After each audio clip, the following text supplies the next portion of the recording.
Hello and welcome back to my channel, and thanks for rejoining me with my Appendix A adventures, and this is episode 9. A recap on our situation. The characters are currently in the town of Ravenhold. Now, you will have noted I had generated a Ravenhold last time, but I've discovered a sharp-eyed commentator noticed that I already had a Ravenhold in one of my other campaigns, my basic fantasy Grimghast Dominion. It was the name of, I think it was the Wizard's Tower, I think, in the manor. So I thought, well, why don't I just change it and I'll make it into Ravenhold. And I think even Ravenhold sounds a bit of a better name. I do have a freehold in my BX campaign. I quite like hold as being the suffix on these town names. So Ravenhold is what it's going to be. It's been slightly rechristened, maybe a slip of the tongue. We generated this last time. I do have a summary sheet now that just summarizes all our different finders, and you'll will recall that we used basically the NPC generator to give some dimensions to this settlement. We did have some preset criteria, and the population was to be 5,000. Interestingly, we created a democracy. It is a level 11 female cleric that is in charge. Her personality, she had some tendencies of being violent and warlike, so she's a bit of a leader, a war leader, aloof.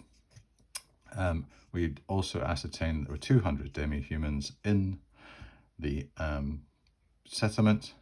One of them is someone we have befriended, who is in charge of the inn. The alignment, lawful neutral with a chaotic good faction, however that is weak.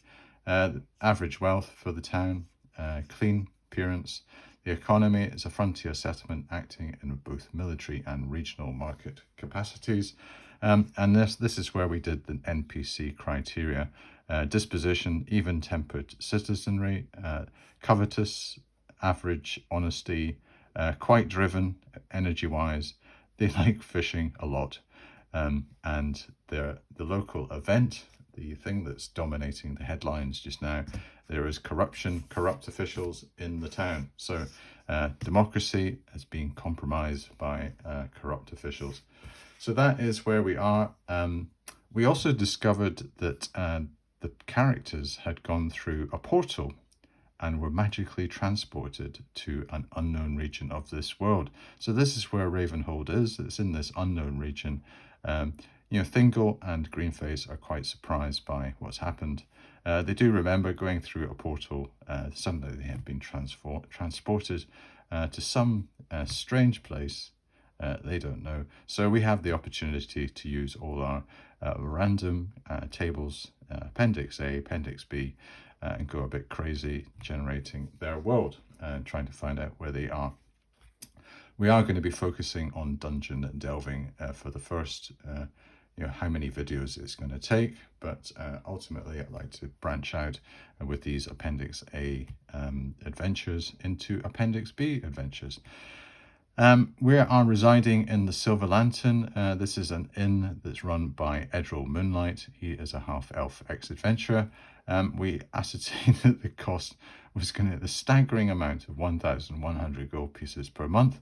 That's based on our level, so all this conspicuous adventure consumption that we're indulging in. And we had to establish a line of credit, which he was very pleased to do.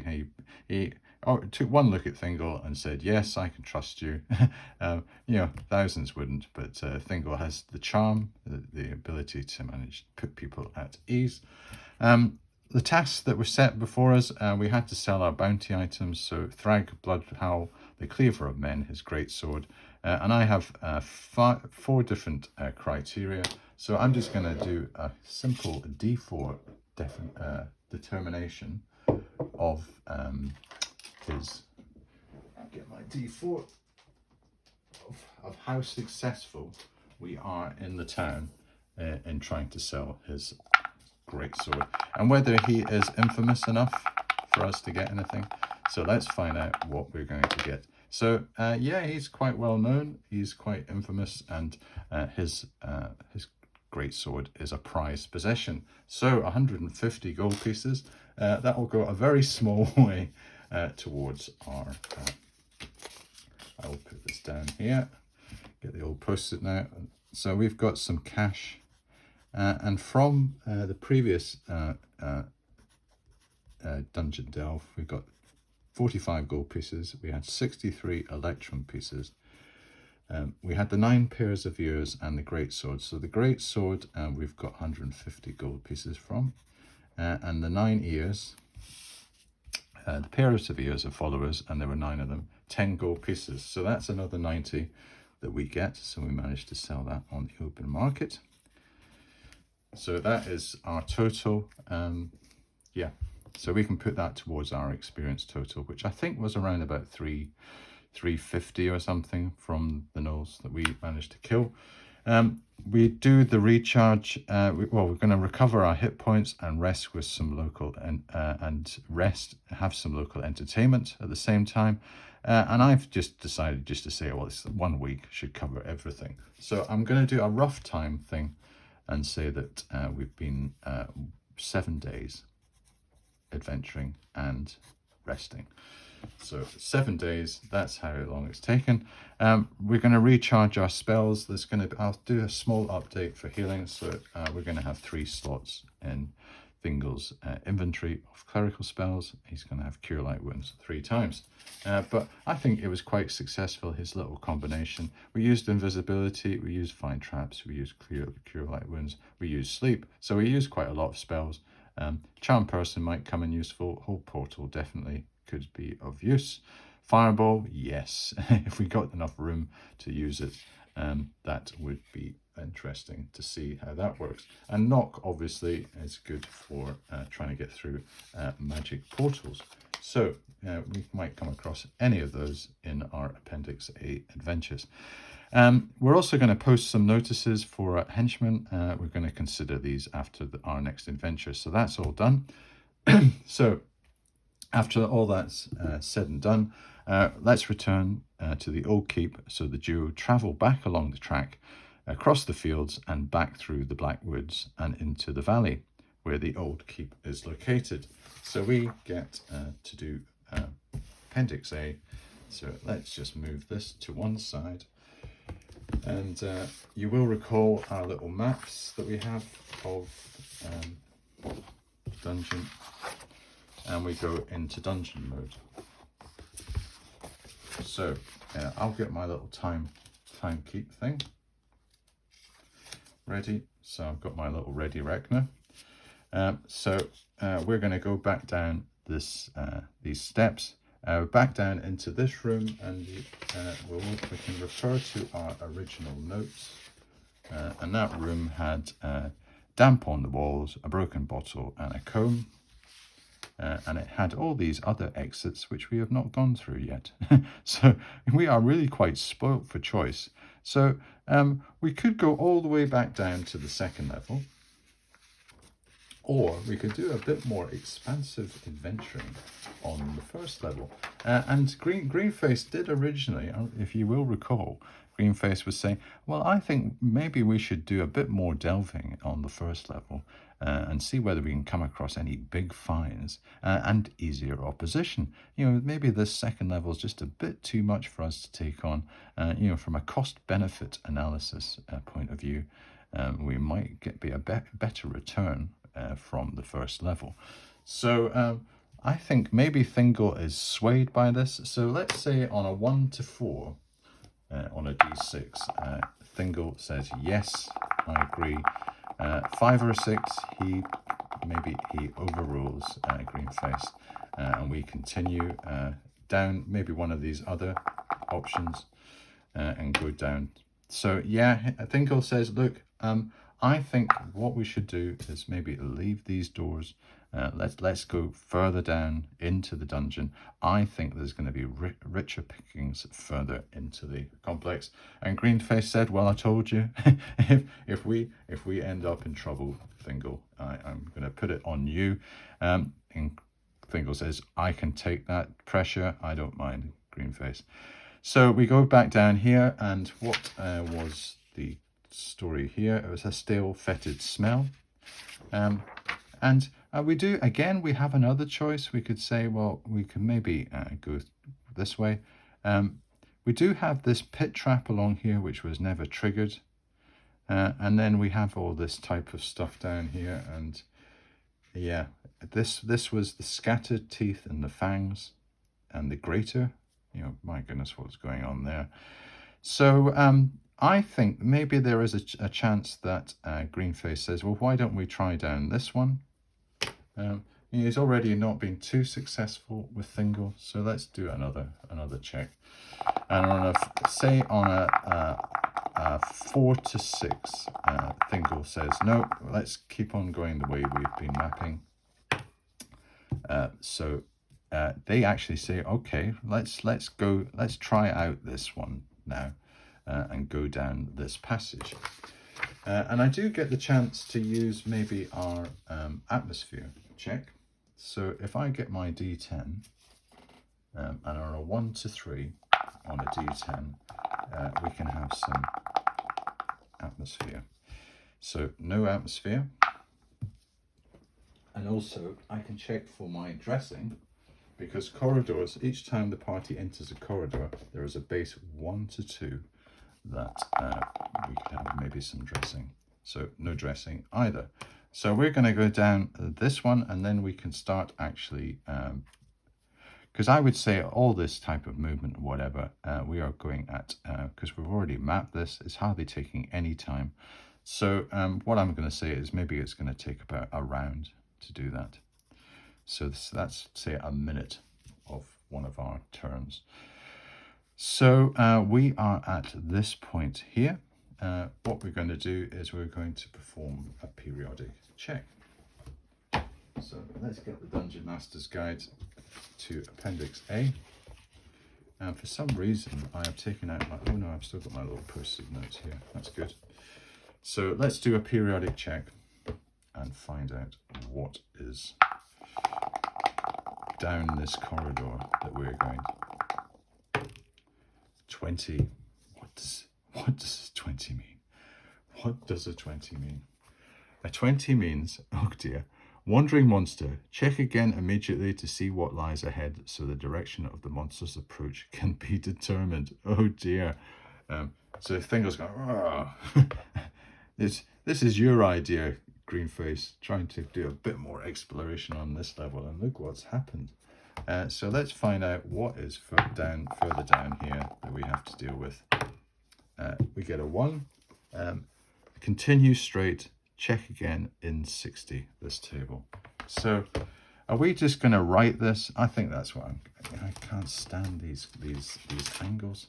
So what I'm going to say, it actually moves straight 60. So we're going to do 3, another 3. It writes itself. So 60 foot of passage. We are here.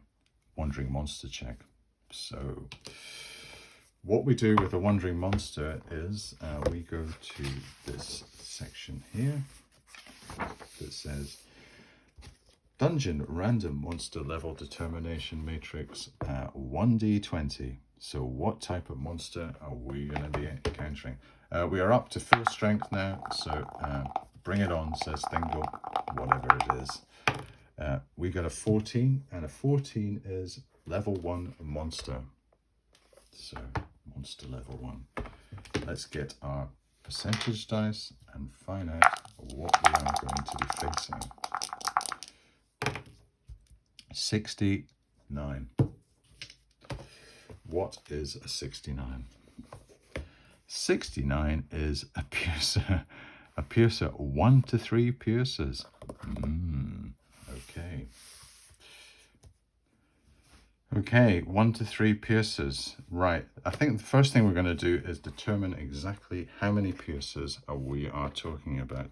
And they're not really wandering. They are basically just inhabiting this part of the dungeon.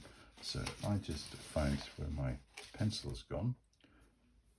Let's find out how many piercers we are talking about. So there's only one piercer. And I would say, because we've actually located it here, this is where we were doing the purity check, it's going to be somewhere down this passage. And we've got the convenience that there is 60 feet.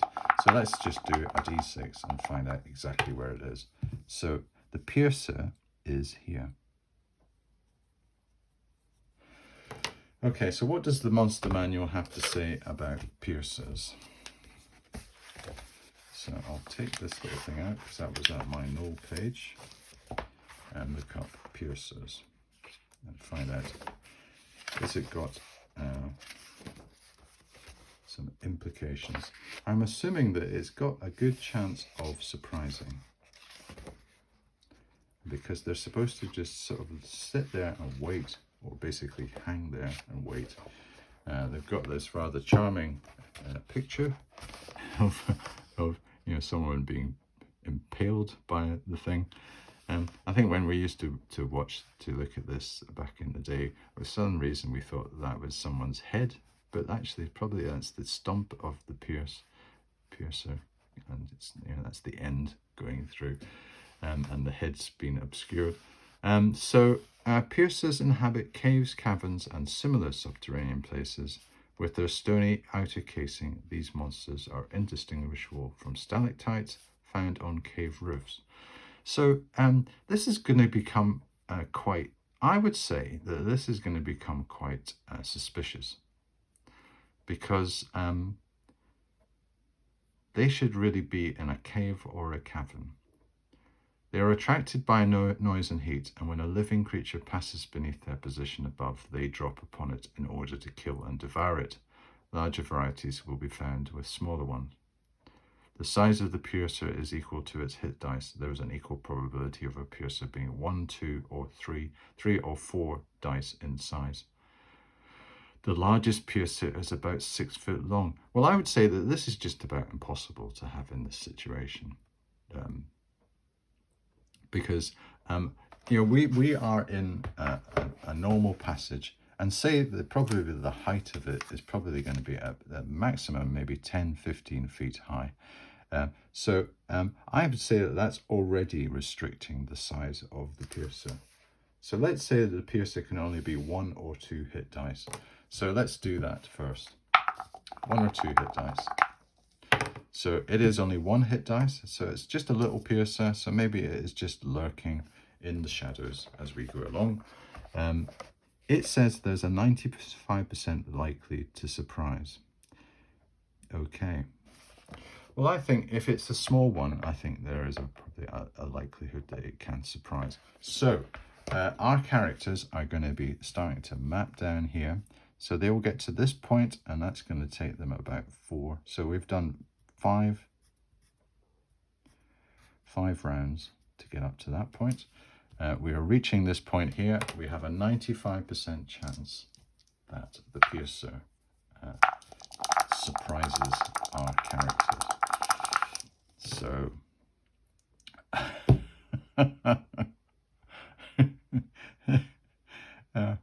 all right, okay, 100. That's a natural roll. 100. My goodness, it's Thingol and Green. Are they just lucky? Are they just... So the piercer does not surprise our characters. We must realize that this is a bit strange. This giant stalactite hanging down from a normal dungeon roof, and probably Greenface, he's the one that notices things like this, in corridors and whatever, and he shouts out, he says, "Thingol, watch out! There, look at it, look at that thing above us. It must be one of these piercer things." It was lying in wait. However, we were really lucky, Thingol. We managed to see it just in time. Can you see it now? And Thingol says, "Oh yes, I can see it now. I can see it with the lantern light. It is here. It is in the roof. What would you suggest we do to avoid it?" And Greenface says, "Well, I do know that it is attracted to heat. It is attracted to the sound that we are making. So I don't know whether we are if we're really quiet and we hug the sides of the corridor, we might be able to get past it, or we might just start hacking it with our swords. Now that we have discovered it. I think the purpose of these piercers is that they can attack with surprise, and they basically just drop. And now that the fact that this piercer has lost the element of surprise, I think it would just be a straightforward case of our characters hacking it to bits. Yeah, I think that's going to be the case. So I don't think it has an attack in it.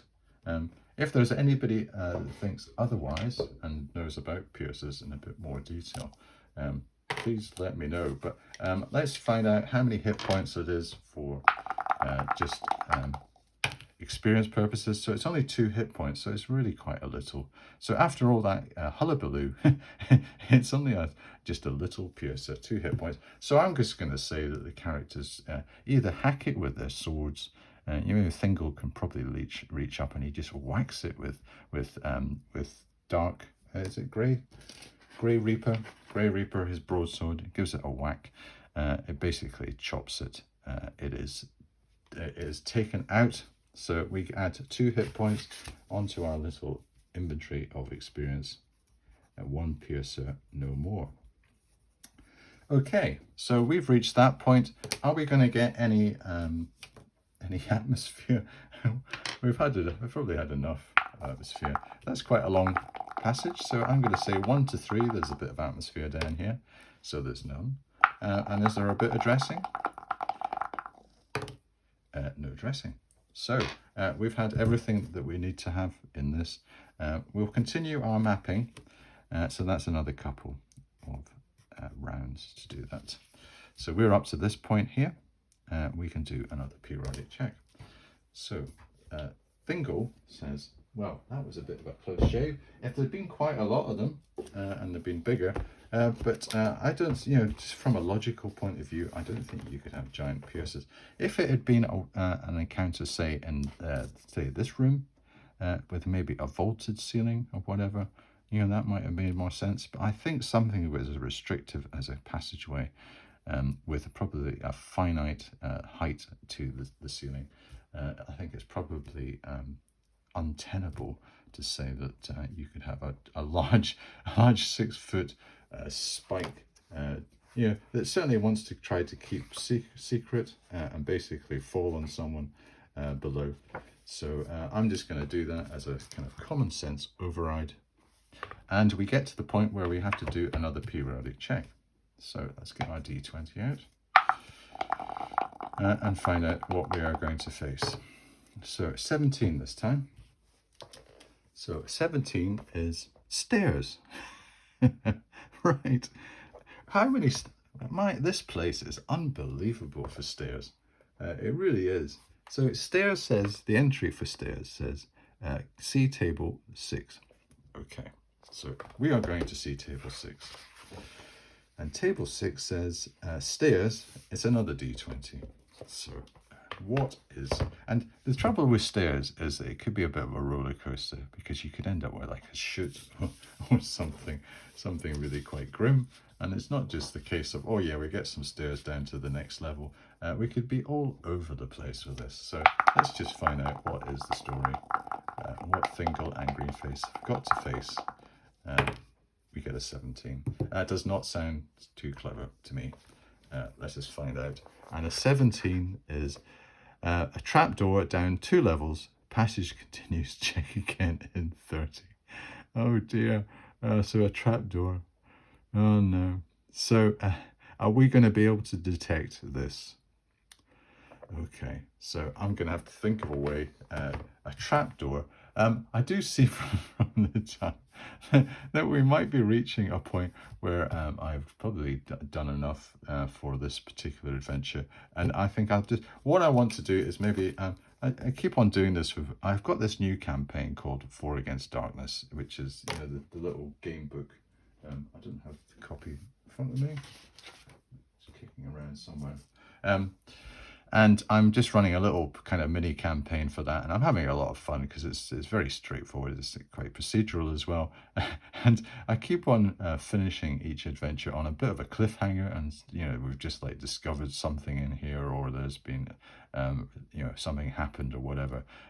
So I'm just going to do that and say, right, we're going. When we come back for our next adventure, we've got this this trap door that we have to deal with.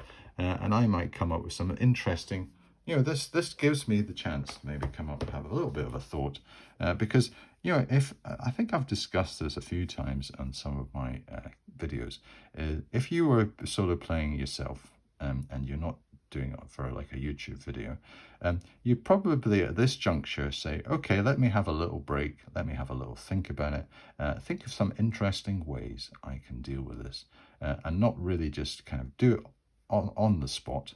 I could probably do that and kind of ad-lib it, but I think I want to give it a bit of justice, and I think I'd quite like to come up with maybe some interesting little nuances to this, and almost like put myself in Thingle's shoes and Greenface's shoes, and see what they would think about it too. So I think that might be a nice way to deal with that. Okay, is there anything else I want to do in this adventure? Yeah, I suppose just maybe the overall strategy, because now that we've found this trapdoor, because remember, we were down on level 2, and that's where we were having all this debacle with the gnolls. And we had this thing with the earthy smell too, the overpowering earthy smell, confirmed and validated in 2 locations. So I would quite like to build something in there that is linked to the earthy smell and have that as a kind of mini scenario. So I think that's something for us to consider further down the line. We also have this unactivated pit trap and stairs going up, which we haven't investigated, so that's of interest. But yes, the case at point is an immediate thing, how we're going to deal with this this trapdoor, whether we're going to end up 2 levels down and having, maybe lost, that would be down to third level, because we were on the 1st level, we'd end up down to 1st level because it goes down 2 levels. And the passage, with the nice little comment, the passage continues, check again, 30 feet. Yeah, well, that's nice. Could we get back up? Is it a chute or something? Could we potentially even try to climb back up? Maybe Greenface could do that if we end up falling down it. But who knows? Let's find out how Greenface and Thingol prepare themselves, deal with this potential hazard. Maybe they will be able to locate it before they trigger it. Let us find out in our next adventure. Okay, well, that was short and sweet. Hope you want to come back and find out how our heroes get on next time.